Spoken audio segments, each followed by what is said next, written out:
903馬迪及森美小儀歌劇團大衛營。政府宣布通過配對方案，期待已久嘅 Matching System 正式投入服務。政府根據你嘅 DNA 就可以為你配對出合襯嘅一半。戀愛時候一到，我哋就會以信件提示你同另一半相遇嘅時間同地點。只要你準時出現，屬於你嘅戀愛鐘聲就會響起。科幻愛情廣播劇《大衛營 Episode 3》第2集《走過蟲洞》。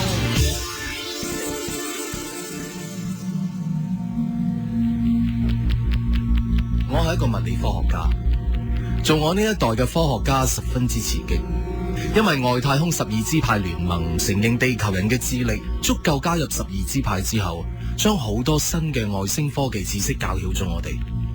不過為咗唔影響我哋嘅文化進程，佢哋只會教一啲我哋憑自己嘅智力點都冇辦法衝破嘅技術，譬如話蟲洞。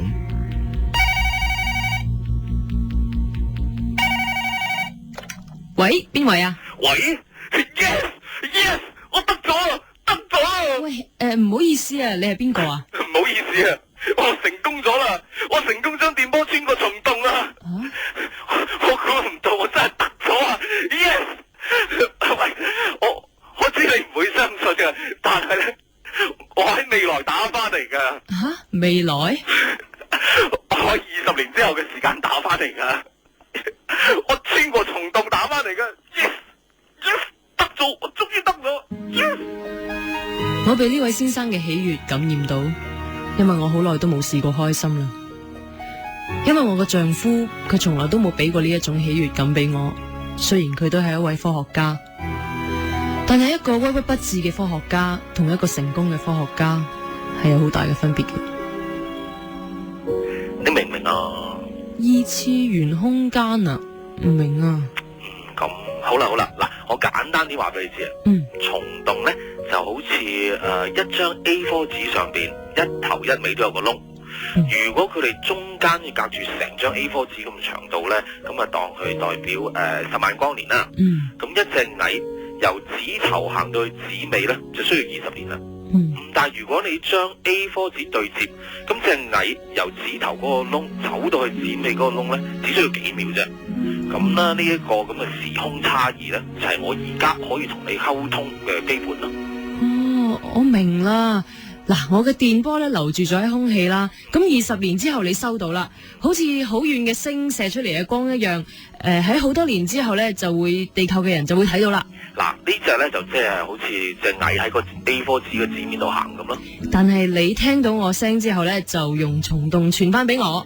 咁即使係對接咗兩個窿咯。所以咧，我哋就可以溝通咯。冇錯啦。哦，我明啦。哇，真係好犀利。咩啊？你同邊個講緊電話啊？喂，我老公啊。冇啊，朋友啫嘛。你瞓先啦。喂，你唔好講俾佢知啊。我知噶啦。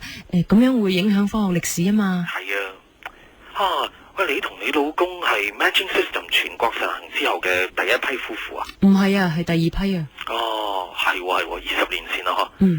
我結婚嗰陣咧都係咁長嘅時間。係啊。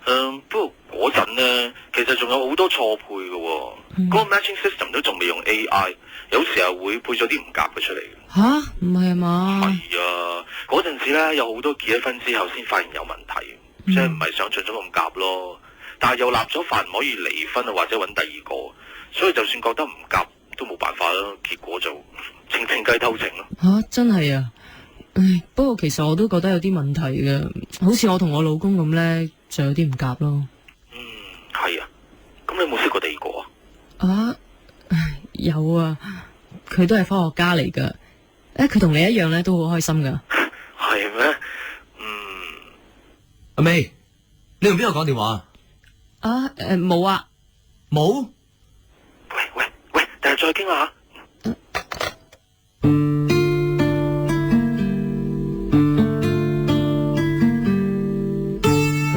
我同呢個由蟲洞打電話翻嚟嘅人有一種特別嘅聯繫。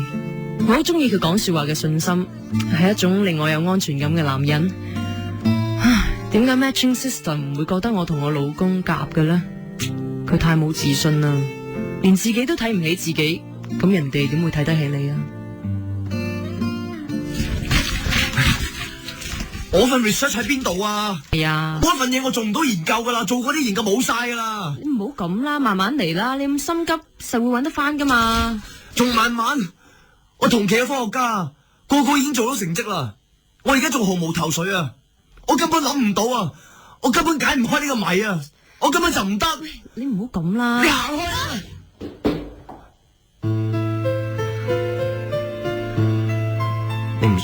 你唔使安慰我啦，你越安慰我，我越覺得自己冇用啊！今晚唔返啊！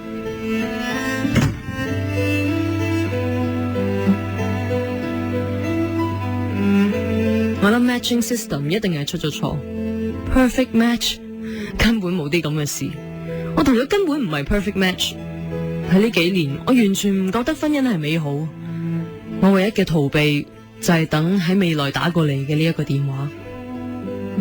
你冇咁啦，我真係忍唔到啦。任何科學家咧都有佢哋自己難捱嘅時候嘅。嗰陣時，當我仲未諗到蟲洞嘅原理嘅時候，我自己都好失望嘅。但係原來蟲洞當中嘅奧妙根本係超出人類嘅智慧嘅。就算揾霍金再加埋愛因斯坦窮一生嘅精力啊，佢哋都唔會解決到。只不過後來因為外太空12支派聯盟承認咗地球嘅文明，地球先可以成為最低級嘅會員。佢哋就將有限嘅外太空科學教曉我哋，我先可以了解到蟲洞嘅奧秘啫。不如咁啦，你知唔知你老公而家做緊咩研究啊？睇下我可唔可以幫到佢啦。我點知啫？佢都冇講，佢咩都唔同我講噶啦。我好似透明咁噶，我連佢嗰個實驗室都未入過去。人哋啊係一個科學家啊嘛，你係咪咁噶？你係咪對你太太都係咁啊？我好愛太太噶。我嗰陣時雖然每日都做研究，但喺我嘅實驗室裏邊呢，每一個角落只有我太太嘅相。初期雖然我成日都失敗，但係都係為咗我同我太太嘅將來，我先有力咬實牙根去繼續啫。你太太又好啦，咁幸福。不過我太太佢冇珍惜到咯。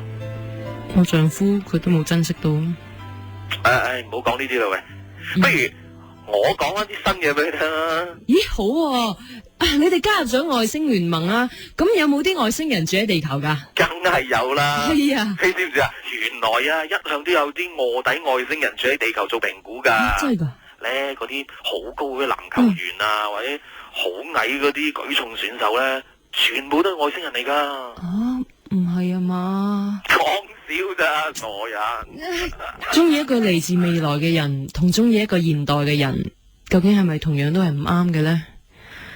但係追求最好係人類嘅基本，我只係想追求最好嘅另一半啫。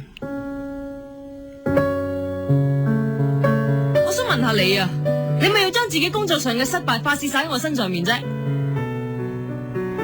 我冇咁嘅意思。我喺同你一齊之後啊，感覺真係好差。咁你想我點？我冇想你點啊，我哋算啦。不如我哋第日先講啊。唔得啊，我要今日講清楚。我同你啊係 matching system 揀出嚟噶，我哋唔可以分開噶，係犯法嘅，你知唔知啊？你唔好講出去。唔得，我唔可以。我要知點解。你係咪中意咗第二個？你每晚同佢傾電話嗰個啊？我哋都係第晚先講。咩第日先講啫？係咪嗰個男仔啊？我出去先。你唔好走啊！我要出去啊！翻嚟啊！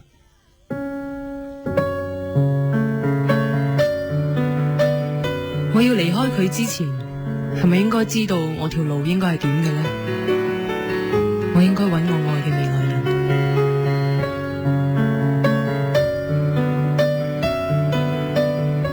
我想同佢分開啊！你可唔可以由蟲洞嗰度過嚟我呢度？又或者我過去你嗰度啊？唔得噶，我哋而家仲未可以將電波以外嘅嘢通過蟲洞啊。咁我你點解覺得你愛我啊？你同我素未謀面，只不過喺度不停咁樣喺電話裏邊溝通。而且我仲係嚟自未來嘅，你唔覺得咁好唔真實咩？我知我同你嘅關係好唔真實，但係我感覺係真噶，我真係感覺到你噶。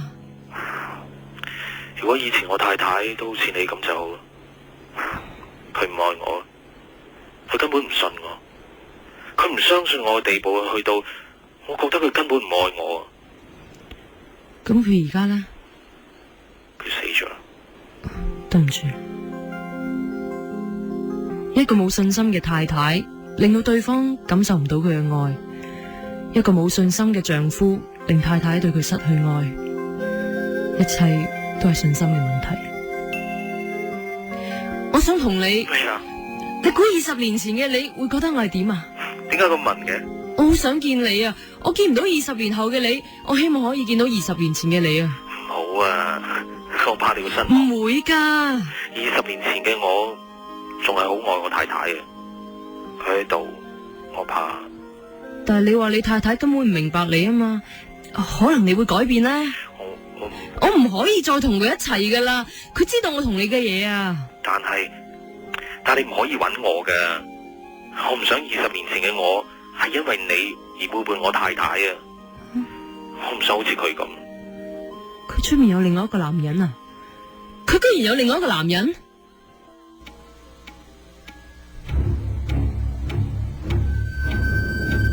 我決定咗，我要離開我丈夫。我只有兩條路，一就係立即去揾20年前嘅佢，二殺咗我丈夫，然之後去揾20年前嘅佢。兩條路都會得到相同嘅結果。我選擇殺咗佢。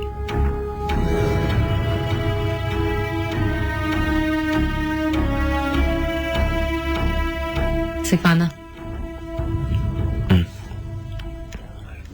今日好似特別豐富啊，有菜啊，我哋好似好多年都冇食過菜啊。你食多啲啊，我入去廚房攞啲嘢。我走入廚房，攞咗把刀出嚟。我走到佢後面，一步一步走過佢背後。我手上面嘅刀尖帶領住我向前行，刀尖破開空氣，滲出寒意。嗰一陣寒意令我好不安，心跳好亂，好大聲，好嘈。直到刀尖碰到佢嘅鮮血，寒意先至消失。佢大叫咗一聲，就死咗喺台上面。我心跳開始減慢，直到我再聽唔到。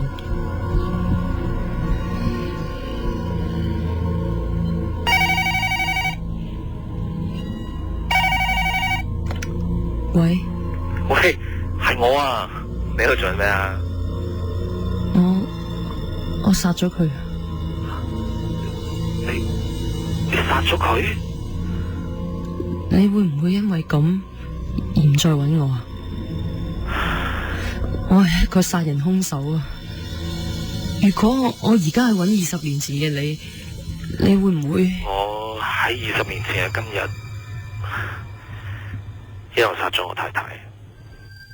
你安慰我啊？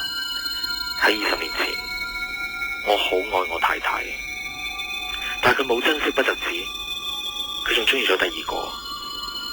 我雖然冇見過嗰個男人，但係我知道佢兩個成日都喺度聯絡，成日用電話嚟談情。有一晚，我喺實驗室返到屋企，嗰晚佢煮咗好豐富嘅晚餐。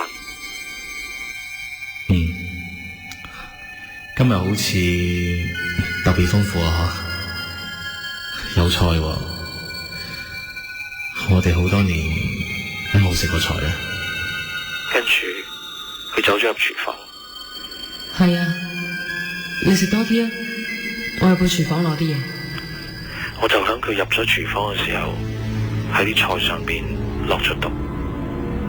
你點知當佢響廚房出嚟嘅時候，佢居然攞住一把刀喺我後邊插咗我背脊。你係老公？你係保羅？我太太居然喺我殺佢之前落手，把刀插喺我背脊，好痛，但係我心更加痛。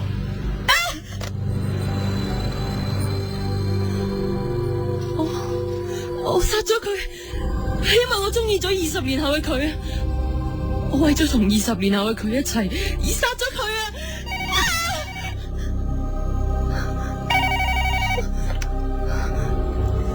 喂，你做咩收線嘅？點解我插咗你一刀，你而家會冇事噶？咩啊？你講咩啊？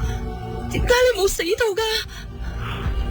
當時我雖然已經暈咗，但係過咗一陣我就醒翻。我聽到嗰個女人，佢居然喺殺咗我之後打電話俾嗰個男人，仲同佢談情，所以我忍痛攞住插喺我背脊嗰把刀，靜靜咁走到佢背後，然之後我一刀又一刀咁將佢殺死。你阿美，保羅！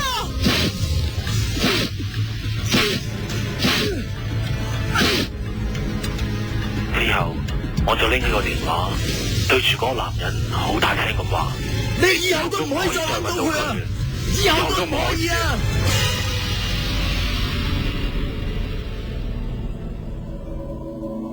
跟住我就打電話報警，去醫院急救，因為我背上嘅刀傷同埋餸菜上面嘅毒，佢哋相信我係自衛殺人，所以我冇罪釋放。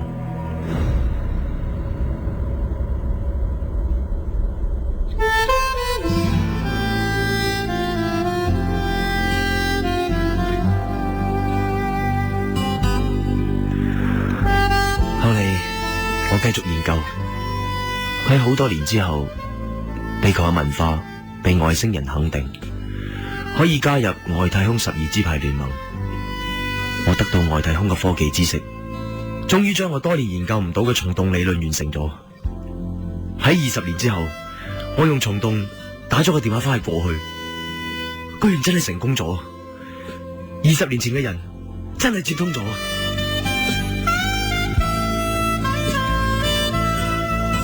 喂，邊位啊？喂，我得咗啦！我得咗啦！喂，唔好意思啊，你係邊個啊？唔好意思啊，我成功咗啦！我成功將電波穿過蟲洞啦！我估唔到，我真係得咗啊！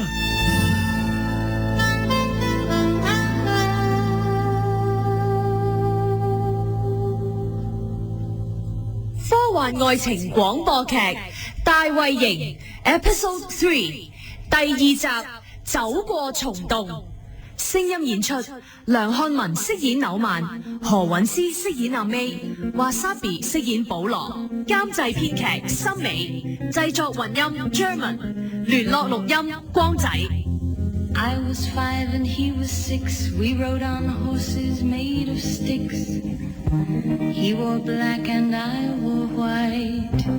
He would always win the fight. Bang, bang. He shot me down. Bang, bang. I hit the ground. Bang, bang. That awful sound. Bang, bang. My baby shot me down.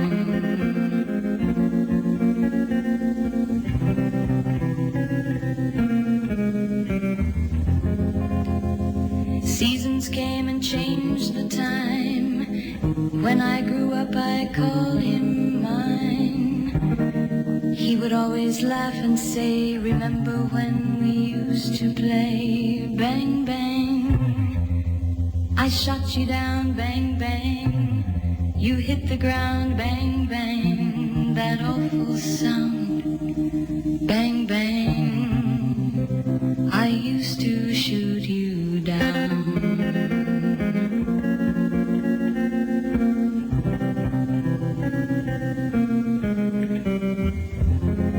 Music played and people sang. Just for me, the church bells rang.